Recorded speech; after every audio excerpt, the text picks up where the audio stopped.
आज के वीडियो में हम सौरमंडल के बारे में, सूरज के बारे में, ग्रह के बारे में, पृथ्वी के बारे में, चंद्रमा के बारे में, रॉकेट के बारे में और साथ ही साथ क्षुद्र ग्रह के बारे में, उल्कापिंड के बारे में और इसके साथ ही साथ हम संपूर्ण ब्रह्मांड, जो हमारा संपूर्ण ब्रह्मांड है, उस पूरे संपूर्ण के ब्रह्मांड के बारे में आज हम पढ़ेंगे। और ये वीडियो बहुत ही मज़ेदार होने वाला है। ये भूगोल का आज से हमारा पहला वीडियो है। हम आपको भूगोल का बिल्कुल एक एक बेसिक समझाएंगे और हमारे वीडियो देखने के बाद आप हर एक एग्जाम क्रैक कर पाओगे।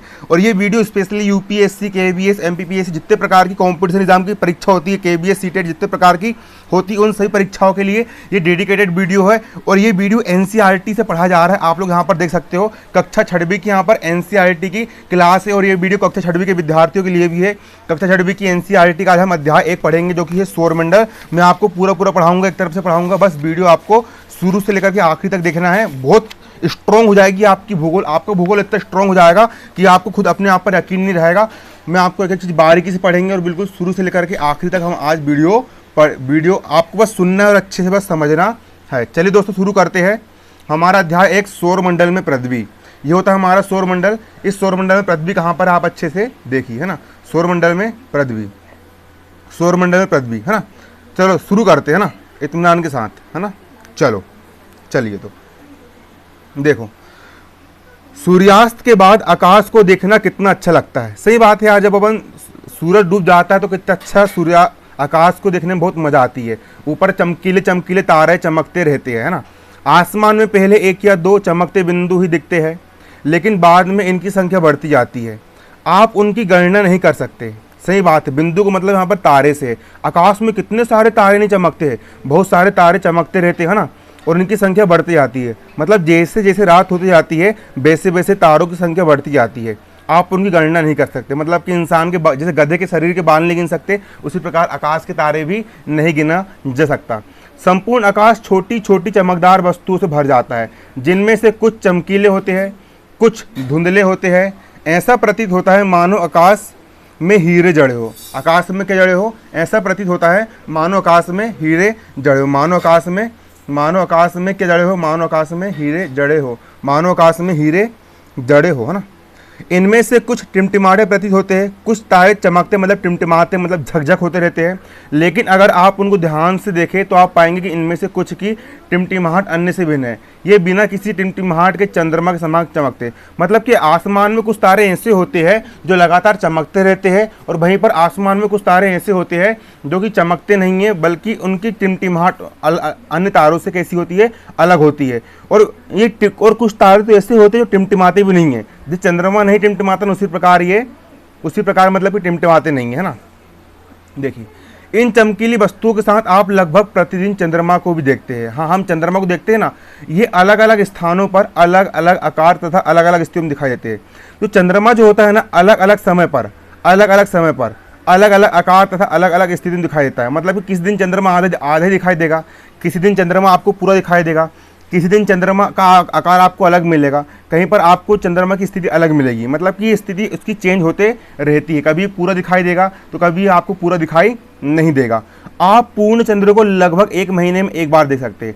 जो 30 दिन का हमारा एक महीना होता है, उस 30 दिन के एक महीने में हम चंद्रमा को लगभग पूरा देखते हैं। पूरा का मतलब होता है यहाँ पर बिल्कुल पूरा गोल, बिल्कुल हम पूरा देख पाते हैं, मतलब पूरा गोल देख पाते हैं, है ना, एक दिन, है ना।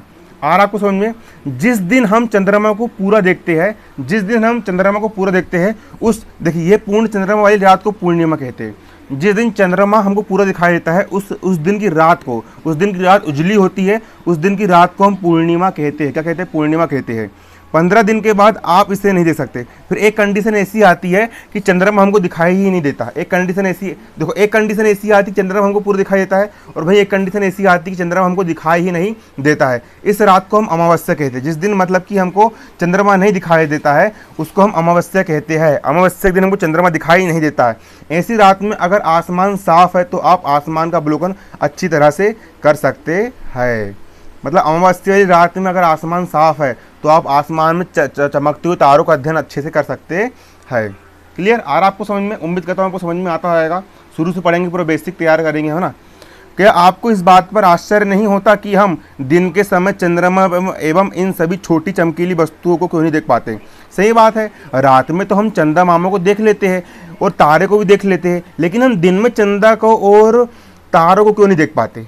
चलो देखते आगे बताएगा इसमें ना। ऐसा इसीलिए है क्योंकि सूर्य के अत्यधिक तेज प्रकाश के कारण रात के समय चमकने वाली सभी वस्तुओं को हम दिन में नहीं देख पाते। देखिए दोस्तों, क्या होता है कि देखो, सूरज में जैसे कि अगर दिन के समय आप दिए जलाओगे तो दिया का प्रकाश आपको दिखेगा? नहीं दिखेगा। उसी प्रकार दिन के समय सूरज का प्रकाश इतना तेज पड़ता है, सूरज की रोशनी इतनी तेज पड़ती है कि चंद्रमा का प्रकाश और तारों का प्रकाश हमको दिख ही नहीं पाता। इसी कारण हम दिन के समय चांद को और तारों को नहीं देख पाते हैं। सूर्य, चंद्रमा, सूर्य होगा चंद्रमा तथा वे सभी वस्तुएं जो रात के समय आसमान में चमकती है उन्हें खगोलीय पिंड कहते हैं। खगोलीय पिंड, खगोलीय पिंड मतलब कि जो पृथ्वी के बाहर पाए जाने वाले पिंड। सूरज हो गया, सूरज भी खगोलीय पिंड है, चंद्रमा में खगोलीय पिंड है, और वे सभी वस्तु जो रात में चमकती है उनको हम खगोलीय पिंड कहते हैं। कुछ खगोलीय पिंड बड़े आकार के होते हैं, कुछ खगोलीय पिंड बहुत बड़े आकार के होते हैं और गर्म होते। कैसे होते? गर्म होते हैं। ये गैसों से बने होते हैं। ये कहाँ से बने होते हैं? गैसों से बने होते हैं। कुछ खगोलीय पिंड मतलब कि पिंड मतलब कि पिंड, जैसे तारे होगा, सूरज हो गया ना, बड़े आकार वाले होते हैं और गर्म होते हैं, बहुत गर्म होते हैं। ये गैसों से बने होते हैं। कहाँ से बने होते हैं? गैसों से बने होते हैं ना। तथा इनके पास अपनी खुद की ऊष्मा और खुद का प्रकाश होता है। मतलब कि जो गैस जो होती है ना, गैस इन खगोलीय पिंड में जलते रहती है और जलने के कारण इनसे ऊष्मा और प्रकाश निकलते रहते हैं, जिससे वे बहुत बड़ी मात्रा में प्रकाश और ऊष्मा उत्सर्जित करते हैं। इन खगोलीय पिंडों को तारा कहते हैं। इन खगोलीय पिंडों को तारा कहते हैं। सूरज भी एक तारा, सूरज भी एक प्रकार का क्या है? सूरज भी एक प्रकार का तारा है। लेकिन देखिए दोस्तों, सूरज तारा है और जो आसमान में जो तारे चमकते हैं ना, वो भी तारे होते हैं। लेकिन वो सूरज बहुत पास में, इसी कारण हमको बड़ा दिखाई देता है। और जो तारे होते, कई तारे सूरज से भी बड़े होते हैं, लेकिन वो पृथ्वी से बहुत अधिक दूरी पर होते हैं। इसी कारण हमको वो बहुत ज़्यादा छोटे दिखाई देते हैं, बहुत ज़्यादा छोटे दिखाई देते हैं। अब देखिए, यहाँ पर एक छोटा सा कॉन्सेप्ट है, हम इसको भी यहाँ पर देख लेते हैं।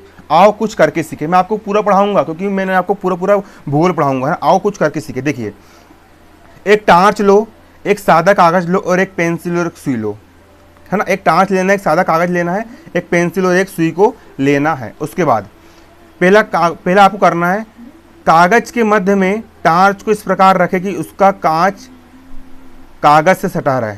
मतलब कि एक टार्च लेना है, टार्च को आपको इस प्रकार रखना है कि उसका कांच कागज से सटा रहे। अब टार्च के चारों ओर, अब देखो यहाँ पर देखना, अब टार्च के चारों ओर, अब टार्च के कांच के चारों ओर एक वृत्त खींचो। अब कांच मतलब कि यहाँ पर आपको ऐसा कांच रख देना है, टार्च रख देना, टार्च के चारों ओर आपको क्या खींचना है? वृत्त खींचना है। कागज पर वृत्त के क्षेत्र में सुई से छोटे छोटे छेद करे। अब आपको छोटे छोटे क्या करना है? छेद करना है। अब कागज के छिद्रित वृत्तीय भाग को कांच के सामने की तरफ रखे तथा टार्च के चारों ओर कागज को लपेटकर रबर बैंड लगा दे, है ना। उसके बाद ध्यान रखें कि टार्च की स्विच कागज के बाहर रहे। अब देखिए, अब अंधेरे कमरे में एक सादी दीवार की ओर मुंह करके इस टार्च को लेकर कुछ दूरी पर खड़े हो जाए, दूसरी सभी बत्तियों को बुझा दे। अब टार्च की रोशनी को दीवार पर डालें। अब टार्च की रोशनी को आपको दीवार पर डालना है। आप दीवार पर प्रकाश के अनेक छोटे छोटे बिंदुओं को देखेंगे। सही बात है, जब हम एक टार्च के ऊपर हम कागज बांध देंगे और कागज बांधने के बाद हम छोटे छोटे छेद कर देंगे और जब प्रकाश दीवार पर मारेंगे तो ऑटोमेटिक वहाँ पर क्या मिलेगा? हमको प्रकाश मिलेगा, है ना। क्या मिलेगा? प्रकाश मिलेगा। आप दीवार के प्रकाश के अनेक छोटे बिंदु को देखेंगे, बिल्कुल वैसे ही जैसे रात के समय आसमान में तारे चमकते वैसे ही दीवार चमकेगी, है ना। अब कमरे की सभी बत्तियों को जला दे। अब कमरे की सभी बत्ती जला दे, प्रकाश के सभी बिंदु गायब हो जाएंगे, है ना, गायब हो जाएंगे। आप इसकी तुलना उस अवस्था से कर सकते हैं जब रात्रि के समय आसमान में चमकने वाले तारे सूर्योदय के बाद अदृश्य हो जाते हैं। आ रहा ना आपको समझ में? जैसे कि देखिए, अंधेरा, कमरे में अंधेरा था तो टार्च का लाइट चमक रहा था, लेकिन जैसे ही आपने बल्ब चालू करो टार्च का लाइट बुझ गया। उसी प्रकार जो तारे रात के समय चमकते हैं, जो तारे और चंद्रमा रात के समय चमकते हैं वो दिन में भी उपस्थित होते हैं, लेकिन दिन में सूरज का प्रकाश इतना तेज होता है, दिन में सूरज की रोशनी इतनी तेज होती है कि इस कारण से सुबह के समय हमको सुबह के समय हमको सूरज के प्रकाश के कारण चंद्रमा और तारे दिखाई नहीं देते हैं। अब देखिए, यहाँ पर आप लोग देख सकते हो बहुत कुछ तारा दिख रहा है। ये ध्रुव तारा होता है, ये ध्रुव तारा होता है ना। उसी प्रकार देखो यहाँ पर सप्तऋषि तारा होता है, आप आसमान में देख सकते हो 1 2 3 4 5 6 7, है ना। 7 सप्तऋषि का एक तारा होता है। उसके बाद देखिए, उसके बाद सप्तऋषि तारा एवं ध्रुव तारा यहाँ पर हमको दिखाई दिया है। अब देखिए, इसको अच्छे से पढ़ेंगे, पूरा कॉन्सेप्ट समझते हुए हम यहाँ पर तैयारी करेंगे। रात के समय चमकते हुए अनगिनत तारे सूर्य के समान ही हैं। देखो रात में जो तारे चमकते हैं ना, बहुत सारे अनगिनत तारे, वो सूरज के समान ही होते हैं, लेकिन हमसे बहुत अधिक दूर होने के कारण हम लोग उनकी ऊष्मा एवं प्रकाश को महसूस नहीं कर पाते तथा वे अत्यंत छोटे दिखाई पड़ते। देखो जो बाकी तारे होते हैं ना, बाकी तारे भी सूरज के जैसे बड़े होते हैं। जितना बड़ा सूरज होता है उतने बड़े अन्य तारे भी होते हैं, लेकिन सूरज हमारी पृथ्वी के पास में होता है, इसी कारण हमको सूरज बड़ा दिखाई देता है। और अन्य तारे हमारी पृथ्वी से हजारों लाखों अरबों खरबों न जाने कितने प्रकाश वर्ष की दूरी पर होते हैं। इतनी अधिक दूरी होने के कारण वो तारे हमको बहुत छोटे दिखाई पड़ते हैं। क्लियर? आपने अवश्य ध्यान दिया होगा कि कुछ दूरी से देखने पर सभी वस्तु छोटी दिखाई पड़ती है ना। कोई चीज़ अगर आपके पास में तो आपको बड़ी दिखाई देगी, और वही चीज़ यदि आपसे दूर चली जाए तो आपको छोटी दिखाई देती है। अत्यधिक ऊंचाई पर उड़ रहा हवाई जहाज कितना छोटा दिखाई देता है, सही बात है ना। रात्रि में आसमान की ओर देखते समय आप तारों के विभिन्न समूहों द्वारा बनाई गई विविध आकृति को देख सकते हैं। ये नक्षत्र मंडल कहलाते हैं। नक्षत्र मंडल, जो तारे जो आकृति बनाते हैं ना, जैसे सप्तऋषि तारा 7 ऋषि का एक समूह होता है, एक प्रकार से आकृति बनाता है, इसको हम नक्षत्र मंडल कहते हैं। इसको हम क्या बोलते हैं? इसको हम नक्षत्र मंडल कहते हैं। इनको हम नक्षत्र मंडल कहते हैं। अर्सा मेजर या बिग बियर, अर्सा मेजर या बिग बियर इसी प्रकार का एक नक्षत्र मंडल है। अर्सा मेजर हो गया और बिग बियर हो गया, एक प्रकार का नक्षत्र मंडल है। बहुत आसानी से पहचान में आने वाला नक्षत्र मंडल कौन सा है? बहुत आसानी से पहचान में आने वाला नक्षत्र मंडल है सप्तऋषि। सप्तऋषि एक सात ऋषि संत, सप्त मतलब 7 ऋषि यानी संत होता है। 7 सप्त ऋषियों का समूह मतलब कि 7 तारों का समूह, 1 2 3 4 5 6 इस प्रकार से होते हैं। आप रात के समय आसमान में आराम से देख सकते हो, आपको आराम से दिख जाएगा। 7 ऋषियों का समूह होता है। ये 7 तारों का समूह होता है, जो कि नक्षत्र मंडल अर्सा मेजर का एक भाग है। सप्तऋषि जो होता है नक्षत्र मंडल का एक क्या है? भाग है ना। है ना, और नक्षत्र मंडल का क्या है? भाग है। आपने परिवार या पड़ोस में किसी बड़े व्यक्ति से कहिए कि वे आपको आसमान में अधिक तारों एवं ग्रह एवं नक्षत्र मंडल को दिखाए। अब यहाँ पर देखिए, देखो प्राचीन समय में क्या होता था कि प्राचीन समय में हमको दिशा ज्ञान नहीं था कि कौन सी दिशा उत्तर होती, कौन सी पूर्व होती, कौन सी पश्चिम होती, कौन सी दक्षिण होती है। तो एक तारा होता था, उस तारे का नाम था ध्रुव तारा। उस तारे का नाम था ध्रुव तारा। तो अच्छे समझना, प्राचीन समय में लोग रात्रि में दिशा का निर्धारण तारों की सहायता से करते थे। तारों को देख करके दिशा का पता लगाते थे कि कौन सी दिशा उत्तर है, कौन सी पश्चिम है, कौन सी पूर्व है और कौन सी दक्षिण है ना। उत्तरी तारा उत्तर दिशा बताता है। देखो एक तारा होता है वो हमेशा उत्तर दिशा में ही रहता है। एक तारा ऐसा होता है जो हमेशा उत्तर दिशा में ही रहता है। एक तारा ऐसा होता है जो हमेशा उत्तर दिशा में रहता है। यदि आप इस तारे को देख करके सीधे सीधे चलते जाएंगे मतलब कि आप उत्तर दिशा में चल रहे हो। इस तारे की सहायता से हमको उत्तर दिशा का ज्ञान होता है ना। एक तारा होता है ना, इस देखो उत्तरी तारा बोलते हैं, और इसे ध्रुव तारा भी कहा जाता है। इसी उत्तरी तारे को हम ध्रुव तारा भी कहते हैं। ये आसमान में हमेशा एक ही स्थान पर स्थित रहता है। हम सप्तऋषि की सहायता से ध्रुव तारे की स्थिति को जान सकते हैं। देखिए सप्तऋषि जो होता है ना, 1 2 3 यहाँ पर 4 देखो 3 यहाँ पर 4 देखो। एक सप्तऋषि में 2 तारे ऐसे होते हैं, उनकी बिल्कुल सिद्धाइन से बिल्कुल सीधे से ध्रुव तारा हमको दिख जाएगा। मतलब सप्तऋषि मतलब कि संकेतिक तारे कहलाते हैं। किसकी ओर संकेत करते? ध्रुव तारे की ओर ये संकेत करते, ध्रुव तारे की ओर संकेत करते हैं, है ना। सप्तऋषि की सहायता से ध्रुव तारे की स्थिति को हम जान सकते हैं। चित्र में आप देखेंगे कि सप्तऋषि करते हैं ना, इंगित करेंगे। अब यहाँ पर अच्छे देखिए, है ना। देखो कुछ खगोलीय पिंडों में अपना प्रकाश एवं ऊष्मा नहीं होती है। तो तारे जो होते हैं ना, तारे में गैस जलते रहती है। जैसे सूरज है, सूरज में हाइड्रोजन गैस और हीलियम गैस जलते रहती है। उन गैसों के जलने के कारण उनसे ऊष्मा और प्रकाश निकलता है। लेकिन कुछ खगोलीय पिंड ऐसे होते हैं जिनमें प्रकाश और ऊष्मा खुद की नहीं होती है। मतलब कि उनके अंदर वो खुद प्रकाश उत्पन्न नहीं करते और खुद ऊष्मा उत्पन्न नहीं करते, है ना। आ रहा ना आपको समझ में? वे तारों के प्रकाश से प्रकाशित होते, ऐसे पिंड ग्रह कहलाते हैं। हमारा पृथ्वी एक ग्रह है, तो क्या पृथ्वी में खुद प्रकाश बनता है? कि पृथ्वी में खुद प्रकाश नहीं बनता है। पृथ्वी जो चमकती है ना, पृथ्वी सूरज के प्रकाश के कारण चमकती है। आ रहा ना आपको समझ में? तो कुछ खगोलीय पिंडों में अपना प्रकाश एवं ऊष्मा नहीं होती। कुछ खगोलीय पिंड ऐसे होते हैं जिनमें खुद का प्रकाश भी नहीं होता है और खुद की ऊष्मा भी नहीं होती है ना। वे तारों के प्रकाश से प्रकाशित, जो तारे होते हैं ना, उन तारों के प्रकाश के कारण वे चमकते हैं। ऐसे पिंड ग्रह कहलाते हैं। इन पिंडों को हम क्या कहते हैं? इन पिंडों को हम ग्रह कहते हैं। ग्रह जिसे अंग्रेजी में प्लैनेट कहते हैं। ग्रह को अंग्रेजी में प्लैनेट कहते हैं। क्या कहते हैं? प्लैनेट कहते हैं। ग्रीक भाषा के प्लेनेटाई शब्द से बना है। दो ग्रीक भाषा का एक शब्द था, ग्रीक भाषा का एक शब्द था, उसका नाम प्लेनेटाई था। ग्रीक भाषा के शब्द का नाम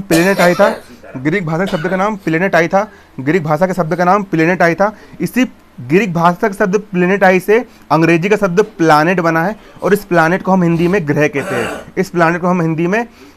कहते हैं। देखो, और ग्रह का अर्थ होता है, ग्रह का अर्थ क्या होता है? ग्रह का अर्थ होता है परिभ्रमक। ग्रह को बोलते हैं परिभ्रमक। ग्रह का अर्थ होता है परिभ्रमक। परि मतलब चारों ओर, भ्रमक मतलब कि भ्रमण करने वाला, घूमने वाला। तो ग्रह जो होते हैं वो सूर्य के चारों ओर भ्रमण करते हैं। ग्रह जो होते हैं सूरज के चारों ओर भ्रमण करते हैं, अर्थात चारों ओर घूमने वाला, इसलिए ग्रह को परिभ्रमक भी कहते हैं। प्लेनेटाई का अर्थ होता है परिभ्रमक, क्योंकि भ्रमण करते चारों ओर, इसलिए इनको ग्रह कहते हैं। और ग्रह किसके चारों ओर घूमते हैं? तारों के। जैसे सूरज हो गया, सूरज एक तारा, तारों के चारों ओर ग्रह घूमते हैं। अब यहाँ पर देखना, देखो, पृथ्वी जिस पर हम रहते हैं एक ग्रह है। पृथ्वी हम पृथ्वी पर रहते हैं। तो पृथ्वी हम जिस पर रहते हैं उसको, पृथ्वी क्या है? एक प्रकार का ग्रह है। ये अपना संपूर्ण प्रकाश एवं ऊष्मा सूरज से प्राप्त करती है। पृथ्वी को प्रकाश कहाँ से मिलता है? पृथ्वी को प्रकाश और ऊष्मा सूरज से प्राप्त होता है। जो पृथ्वी के सबसे नजदीक का तारा, पृथ्वी के सबसे पास का तारा कौन सा है? सूरज है। पृथ्वी के सबसे पास का तारा कौन सा है? सूरज है। पृथ्वी को बहुत अधिक दूरी से, जैसे चंद्रमा से देखने पर ये चंद्रमा की तरह चमकती प्रतीत होगी। देखो, हम पृथ्वी पर बैठे हैं, अभी हम पृथ्वी पर बैठे हैं। जब हम पृथ्वी पर बैठ करके चांद को देखते हैं तो चांद हमको छोटा सा दिखाई देता है ना, चांद हमको छोटा सा दिखाई देता है। उसी प्रकार अगर हम चंद्रमा पर बैठे और चंद्रमा पर यदि हम रॉकेट से जाकर के चंद्रमा पर बैठ जाए और चंद्रमा पर हम बैठ करके यदि हम पृथ्वी को देखेंगे तो जैसे पृथ्वी पर बैठ करके हमको चंद्रमा छोटा दिखता है ना, उसी प्रकार चंद्रमा पर बैठ करके हमको पृथ्वी छोटी सी दिखाई देगी। अब देखो, वहाँ पर कुछ रोचक तथ्य यहाँ पर दिए हुए हैं। देखो, रोचक तथ्य, बृहस्पति एक ग्रह है, शनि तथा यूरेनस के चारों ओर छल्ले हैं। आप देखोगे बृहस्पति ग्रह होता है, बृहस्पति ग्रह के चारों ओर छल्ला मिलेगा आपको इस प्रकार से घूमता हुआ। शक्तिमान के चारों ओर छल्ला घूमता था ना, उसी प्रकार बृहस्पति ग्रह के चारों ओर भी क्या घूमता है? छल्ला घूमता है। उसी प्रकार शनि हो गया, यूरेनस हो गया कि चारों ओर छल्ले है। ये छल्ले विभिन्न पदार्थों के असंख्य छोटे पिंडों से बनी पट्टियां है, मतलब कि छोटे छोटे पत्थर हो गए, पिंडों से मिलकर बनी पट्टियां होती है। पृथ्वी से इन छल्लों को शक्तिशाली दूरबीन की सहायता से देखा जा सकता है। अगर आप दूरबीन लगा करके अगर ग्रह को देखें तो आपको आराम से ये छल्ले दिख जाएंगे। अब देखिए, यहाँ पर आपको ब्रह्मांड का एक चित्र दिखेगा। इस चित्र को आपको अच्छे से बारीकी से यहाँ पर आपको समझना है। देखो, ये हमारा सौरमंडल है। ये हमारा क्या है? ये हमारा सौरमंडल का चित्र यहाँ पर आपको दिया गया है। सौरमंडल के केंद्र में सूरज होता है। इसके सबसे पास का ग्रह बुध है। ये पूरा चक्कर लगाता है। इधर आधा ही दिया, मतलब इधर साइड ये पूरा चक्कर लगाता है ना। ये इस प्रकार से सूरज चारों चक्कर लगाता है। पहला ग्रह बुध। बुध के बाद आता है शुक्र। शुक्र भी शुक्र चारों चक्कर लगाता है। शुक्र के बाद बुध के बाद शुक्र के बाद आता है हमारी पृथ्वी। हमारी पृथ्वी तीसरे नंबर का है, इसको अर्थ बोलते हैं। पृथ्वी परिक्रमा लगाती है। पृथ्वी के बाद आता है हमारा मंगल, जंगल में मंगल, फिर मंगल चक्कर लगाता है। फिर मंगल के बाद क्षुद्र ग्रह की एक पट्टी आती है। क्षुद्र ग्रह की एक क्या आती है? पट्टी आती है। आ रहा। क्षुद्र ग्रह के बाद हम आता है हमारा बृहस्पति। देखो, बहुत बड़ा ग्रह है बृहस्पति, सबसे बड़ा है ना, बहुत बड़ा ग्रह है बृहस्पति, चक्कर लगाते हैं। इसके बाद आता है शनि। हमारा शनि। देखो, ये बल दिख रहा है आपको, बल है ना, ये शनि आता है। शनि के बाद आता है यूरेनस। यूरेनस के बाद आता है हमारा नेपच्यून। अब अच्छे से यहाँ पर आप लोग देख सकते हो, यहाँ पर कुछ तथ्य यहाँ पर आपको दिए गए। इन तथ्यों को आपको ध्यान से पढ़ना है। देखो, यहाँ पर कौन कौन से तथ्य दिए गए, आप लोग बारीकी से मैं थोड़ा जूम कर देता हूँ आप लोगों के लिए। आप लोग यहाँ पर ध्यान से देख सकते हो। देखो, अच्छे से देखना है आपको। बुध ग्रह मतलब सबसे पास का ग्रह है ना।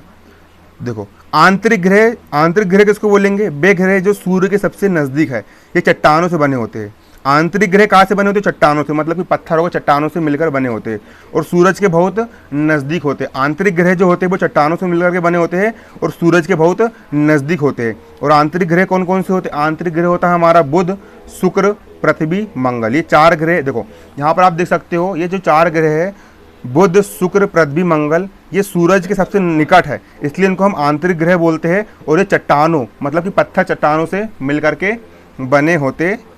आ रहा आपको समझ में? अब देखो, बुध सूर्य के चारों ओर एक परिक्रमण 88 दिन में करता है।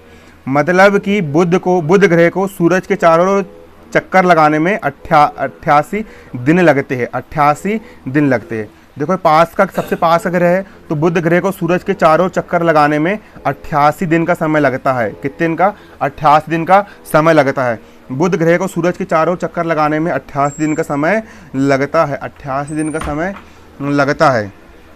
और बुध ग्रह को अपने अक्ष के चारों चक्कर लगाने में 59 दिन का समय लगता है। अपने अक्ष में जब चक्कर लगाएगा तो 59 दिन का समय लगेगा, 59 दिन का समय लगेगा। मतलब कि अपने अक्ष पर बहुत, देखो मतलब कि इसके चारों ओर बहुत तेज़ी से घूमता है, लेकिन अपने अक्ष पर बहुत धीरे धीरे घूमता है। मतलब कि बहुत धीरे धीरे घूमता है अपने अक्ष पर।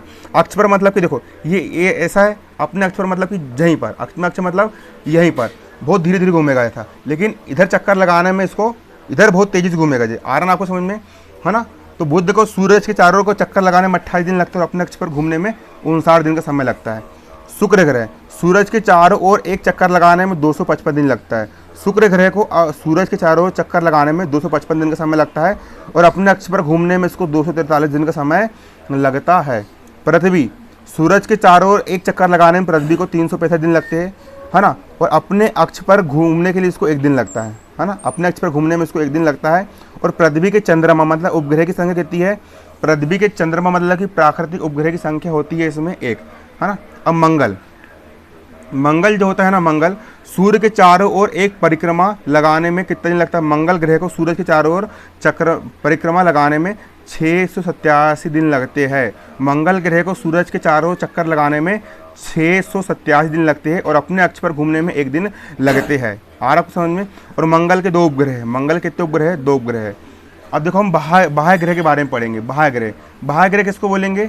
बाह्य ग्रह जो पृथ्वी से कुछ दूरी पर पाए जाते हैं। यहाँ पर आप देख सकते हो सूरज से दूरी पर पाए जाते हैं बाह्य ग्रह। बृहस्पति हो गया, शनि हो गया, यूरेनस हो गया और नेपच्यून हो गया। ये 4 ग्रह ऐसे हैं जो सूरज से दूर स्थित है, इसलिए उनको हम बाह्य ग्रह बोलेंगे।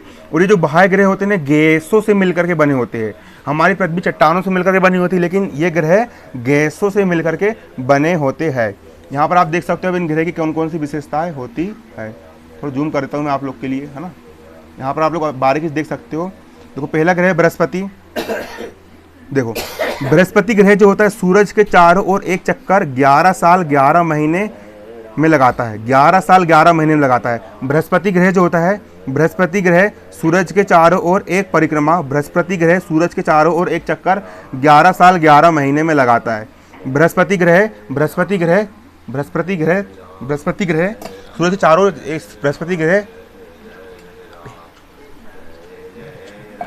बृहस्पति ग्रह जो होता है सूरज के चारों ओर, बृहस्पति ग्रह सूरज के चारों ओर एक परिक्रमा, बृहस्पति ग्रह सूरज के चारों ओर एक चक्कर 11 साल 11 महीने में लगाता है। आ रहा आपको समझ में? बृहस्पति ग्रह सूर्य के चारों ओर एक चक्कर एक परिक्रमा 11 साल 11 महीने में लगाता है और अपने अक्ष पर घूर्णन मतलब कि खुद के अक्ष पर घूर्णन 9 घंटे 56 मिनट में लगाता है। जो बृहस्पति ग्रह है ना, खुद के अक्ष पर 9 घंटे में, मतलब 9 घंटे में एक चक्कर लगा लेगा, 9 घंटे में एक चक्कर लगा लेगा। और भाई सूरज के चक्कर लगाने में इसको अधिक समय लगता है। सूरज के एक चक्कर लगाने में 11 साल 11 महीने लगता है। और इसके चंद्रमा की संख्या मतलब कि बृहस्पति के उपग्रह की संख्या यहाँ पर 16 होती है। शनि ग्रह जो होता है, शनि ग्रह सूर्य के चारों ओर देखो शनि ग्रह जो होता है ना, शनि ग्रह सूरज के चारों ओर एक चक्कर 59 साल में लगाता है। मतलब कि जब हमारा जो 1 साल होता है, मतलब शनि ग्रह का 1 साल पृथ्वी के, देखो पृथ्वी का 1 साल, है ना? आ रहा है आपको समझ में? मतलब 59 साल लग जाता है सूरज के एक चक्कर लगाने में। शनि ग्रह को 59 साल लग जाता है, 59 साल और 5 महीने लग जाते हैं। शनि ग्रह को सूरज के एक चक्कर लगाने में 59 साल 5 महीने लग जाता है। और अपने अक्ष पर मतलब खुद के अक्ष पर, खुद के ध्रुव पर शनि ग्रह 10 घंटे 40 मिनट में घूम जाता है। शनि ग्रह खुद के अक्ष पर 10 घंटे 40 मिनट में घूम लेता है। और शनि ग्रह के चंद्रमा मतलब प्राकृतिक उपग्रह की संख्या 30 से अधिक है ना? 30 से अधिक है। शनि ग्रह के उपग्रह कितने होते हैं? उपग्रह होते हैं 30। उपग्रह उन ग्रह को बोलते हैं जो ग्रह की परिक्रमा लगाते हैं। मतलब कि 30 पिंड ऐसे हैं जो कि शनि ग्रह की परिक्रमा लगाते हैं। देखो अगला होता है यूरेनस। यूरेनस है ना? यूरेनस जो होता है सूर्य के चारों ओर एक परिक्रमा 84 साल में लगाता है। जितनी इंसान की ज़िंदगी होती है उतने में यूरेनस का एक चक्कर लगा करके होता है।